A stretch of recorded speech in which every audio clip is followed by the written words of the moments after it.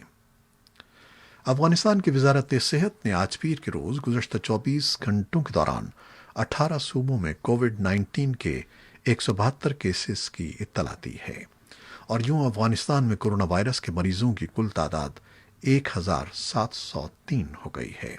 Doctor Waheed اللہ ماہر نے ایک نیوز کانفرنس میں بتایا کہ افغانستان میں کورونا کی وجہ سے مرنے والوں کی تعداد 57 ہے، جبکہ 220 صحت یاب ہو چکے ہیں۔ بھارت میں کورونا کے مثبت کیسز کی تعداد 27,892 اور ہلاکتوں کی تعداد 872 تک پہنچ گئی ہے، جبکہ 6,884 صحت یاب ہو چکے ہیں۔ بھارت میں 25 مارچ سے 40 روزہ لاک ڈاؤن نافذ ہے، جس کی مدت 3 مئی کو ختم ہو رہی ہے۔ دریں اثنا دہلی اقلیتی کمیشن نے کہا ہے کہ جن تبلیغیوں کو قرنطینہ مراکز میں رکھا گیا ہے، 28 روز گزر جانے کے باوجود ان کو وہاں سے جانے کی اجازت نہیں دی جا رہی ہے، جبکہ قرنطینہ کی مدت صرف 14 روز ہوتی ہے۔ کمیشن نے دہلی کے وزیر صحت کے نام ایک مکتوب میں اپیل کی ہے کہ جن کا ٹیسٹ نیگیٹو آیا ہے انہیں وہاں سے جانے دیا جائے۔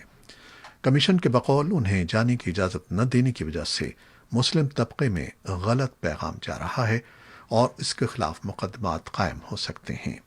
تبلیغی جماعت کے ترجمان اور وکیل شاہد علی خان ایڈوکیٹ نے وائس آف امریکہ سے بات چیت میں کہا کہ ہم اس غیر قانونی حراست کے خلاف مقدمہ قائم کرنے کے سلسلے میں جماعت کے ذمہ دار ہیں۔ شام میں امریکہ کی قیادت میں اتحاد کی افواج نے ان حراستی مراکز میں ضروری طبی اور حفظان صحت کی اشیاء فراہم کر دی ہیں جہاں داعش کے 1,00,000 قیدی رکھے گئے ہیں۔ اتحاد کی مشترکہ ٹاسک فورس نے بتایا ہے کہ حالات کے پیش نظر ان حراستی مراکز کے عملے کے لیے تقریباً ناممکن ہے کہ وہ کووڈ-19 کا مقابلہ کرنے کے لیے احتیاطی اقدامات کر سکیں۔ اشیاء کی فراہمی امریکہ کی حمایت یافتہ سیرین ڈیموکریٹک فورسز کو کی گئی ہے تاکہ وہ ان مراکز میں گارڈز کا تحفظ کر سکیں جو وہاں زیر حراست ہزاروں غیر ملکی دہشت گردوں کی نگرانی کر رہے ہیں۔ یہ اقدام اس وسیع تر منصوبے کا حصہ ہے جس کے تحت گارڈز اور قیدیوں کو وائرس کے خطرے سے بچانا ہے۔ فراہم کی جانے والی اشیاء میں صابن، جراثیم کش چیزیں، کپڑے سے بنے ماسک اور دستانے شامل ہیں۔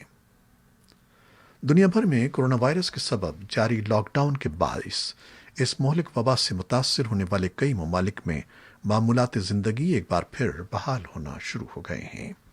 چین کے 2 بڑے شہروں بیجنگ اور شنگھائی میں اسکول کھول دیے گئے ہیں، جبکہ حکام نے دعویٰ کیا ہے کہ ووہان کے ہسپتالوں میں موجود کورونا وائرس کے تمام مریض صحت یاب ہو گئے ہیں جنہیں ڈسچارج کر دیا گیا ہے۔ عالمی وبا سے دنیا کا سب سے زیادہ متاثر ملک امریکہ ہے، جس کی کئی ریاستوں میں عائد پابندیوں میں نرمی کی گئی ہے۔ نیو یارک کے گورنر نے بھی اشارہ دیا ہے کہ مئی کے وسط سے نیو یارک کو جزوی طور پر کھول دیا جائے گا۔ امریکہ میں کورونا وائرس سے متاثرہ افراد کی تعداد میں اضافہ ہو رہا ہے، تاہم اس وبا کے پھیلاؤ میں کمی دیکھی جا رہی ہے۔ امریکی ریاستوں جارجیا، شمالی کیرولائنا اور ٹینیسی میں چند کاروبار کھول دیے گئے ہیں اور گھروں میں قیام کے احکامات میں بھی نرمی کر دی گئی ہے۔ اسی طرح کیلیفورنیا اور فلوریڈا نے بھی ساحل سمندر پر نافذ کردہ پابندیوں میں نرمی کر دی ہے۔ ریاست نیو یارک میں بھی جلد شہریوں کو مقامی فارمیسیز میں کرونا وائرس کے ٹیسٹ کرانے کی اجازت ہوگی۔ ریاست میری لینڈ کے گورنر لیری ہوگن کی طرف سے بھی کاروبار اور اجتماعات دوبارہ سے شروع کرنے سے متعلق کہا گیا ہے۔ البتہ واشنگٹن ڈی سی کے میئر میریل باؤزر نے 15 مئی تک لاک ڈاؤن برقرار رکھنے کا فیصلہ کیا ہے۔ یورپی ملک اٹلی میں 4 مئی سے معمولات زندگی پر لگائی گئی پابندیوں کو نرم کرنے کا آغاز ہوگا، جبکہ اسپین بھی لاک ڈاؤن میں نرمی کا فیصلہ کر چکا ہے۔ سعودی عرب نے مکہ کے علاوہ ملک بھر میں کرونا وائرس کے باعث نافذ کیے گئے کرفیو میں جزوی نرمی کر دی ہے۔ کرونا وائرس کا شکار ہونے والے برطانوی وزیر اعظم بورس جانسن پیر کے روز سے اپنی سیاسی سرگرمیوں کا آغاز کریں گے۔ برطانیہ میں کرونا وائرس کے سبب ہونے والی ہلاکتوں کی تعداد 20,000 سے زیادہ ہے، جبکہ اتوار کے روز برطانیہ میں 413 مزید ہلاکتیں ریکارڈ کی گئی ہیں، جو کہ رواں ماہ ہونے والی ہلاکتوں کی کم ترین یومیہ تعداد ہے۔